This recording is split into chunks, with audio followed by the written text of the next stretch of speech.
Comment bien préparer son chantier de rénovation? Si tu regardes cette vidéo, c'est que tu t'intéresses aux investissements immobiliers à très haute rentabilité et je peux que t'en féliciter. Obligatoirement, tu vas devoir passer par une phase travaux. C'est ainsi qu'il est primordial pour moi de bien préparer cette phase.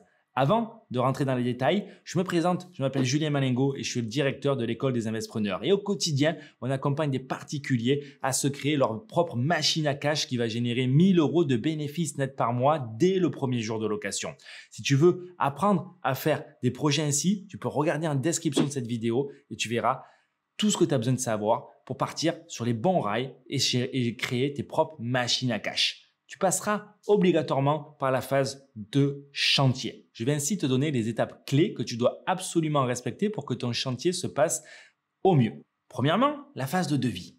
Elle est très importante, si ce n'est la plus importante, parce que chaque question qui sera pas répondue et pas clairement écrite sur le devis va amener à des dysfonctionnements, à de la confusion, à des problèmes plus tard. Le devis doit donc être clair, précis, mentionner les types de matériaux, faire les séparations entre le matériel et la main-d'œuvre, savoir quel modèle de cuisine, quel modèle de toilette, quel modèle de douche, quel modèle de sol. La solution technique doit être détaillée.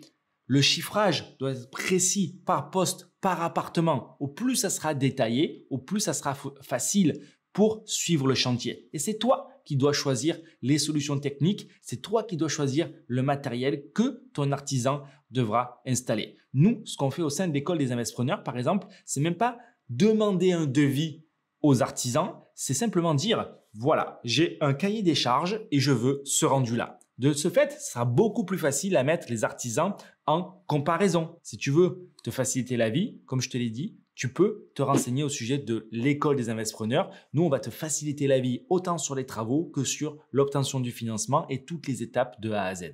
La deuxième étape va être de vérifier la crédibilité de l'artisan que tu penses choisir. C'est-à-dire que peut-être il paraît professionnel, il paraît pas cher ou du moins dans les prix, mais il va falloir vérifier l'ancienneté de l'entreprise, l'expérience qu'il a eue sur d'autres chantiers, les assurances qu'il a. Tout ça, ça doit être parfaitement maîtrisé, cadré pour t'éviter les mauvaises surprises. Avant que le chantier commence, tu dois aussi vérifier les délais, les pénalités, les conditions de finition, les garanties d'achèvement pour que le rendu soit parfaitement aligné avec tes attentes. Il ne faut pas oublier de vérifier qui vont être les personnes qui vont intervenir sur le chantier. Est-ce que c'est des sous-traitants? Est-ce que c'est des salariés? Est-ce que c'est des sous-traitants de sous-traitants? Est-ce que c'est des personnes qui arrivent de l'étranger, qui dorment chez vous, même si l'appartement n'est pas fini, pour finir rapidement le projet et qui sont payés au lance-pierre? Ou c'est des personnes en France qui respectent un petit peu les critères de décence et qui connaissent les critères de décence pour louer un appartement, qui connaissent les règles du consuel, où mettre la prise d'électrique par rapport au point d'eau? Ça, c'est à vérifier. Quelle est l'expérience? Qui va réellement faire les travaux et quelle expérience ils ont sur le territoire français. Le dernier point que tu dois vérifier avant que le chantier commence va être lié à la communication. Parce que potentiellement, tu n'es pas sur place ou même si tu n'es pas loin, tu n'as pas forcément envie d'y aller toutes les semaines. C'est quel est le mode de communication que l'artisan prévoit pour te montrer l'avancée et pour te tenir informé des décisions qu'il va falloir prendre au fur et à mesure de l'avancée du chantier. Est-ce que ça se fait en visio? Est-ce qu'il y a un rapport envoyé par email chaque semaine avec des photos? Une fois que tout ça, ça sera cadré, à toi, il te suffira quelque part d'appliquer la méthode de communication et d'être disponible, d'être présent parce que l'artisan aura besoin de toi pour que le chantier avance, pour y valider ses travaux faits, pour que tu vois s'il y a besoin de repasser avant, par exemple, de plaquer. Est-ce que les prises elles sortent au bon endroit? Est-ce que les évacuations sortent au bon endroit avant de plaquer? Parce qu'après, une fois que ça sera plaqué, du coup, ce serait dommage de déplaquer. Ça va amener de la frustration des deux côtés. Donc, toi, tu dois être aussi disponible pour valider chacune des étapes et y faire revenir en arrière, mais tu as une certaine marge pour revenir en arrière. Parce que je te donne un exemple, si la plaque elle a été posée et que les sorties sont pas au bon endroit, bon, s'il n'y a pas encore les joints, etc., il n'y a pas la peinture, ben, du coup, on peut encore déplaquer. Mais s'il y a la peinture et les joints sont posés, ça va être très complexe parce que lui, l'artisan, va chercher des validations à chaque fois. Donc, c'est à toi à tout bien vérifier.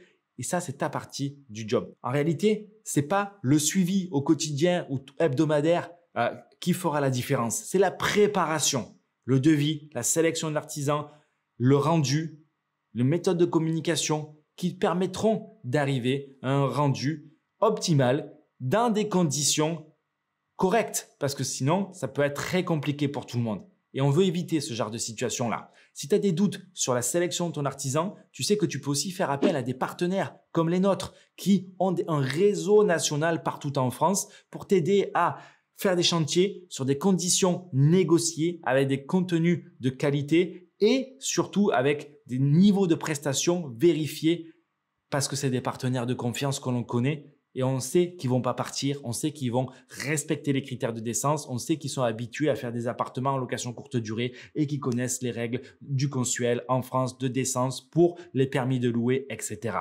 Si tu as les moindres questions par rapport à tout ça, n'hésite pas à les poser en commentaire, je te réponds avec grand plaisir ou à prendre cet appel pour comprendre tous les éléments afin de constituer toi aussi des investissements qui vont générer 1 000 € de bénéfices nets par mois dès le premier jour de location. C'était Julien Malingo, j'étais ravi de te faire cette vidéo. Je te dis à bientôt pour la prochaine. Ciao!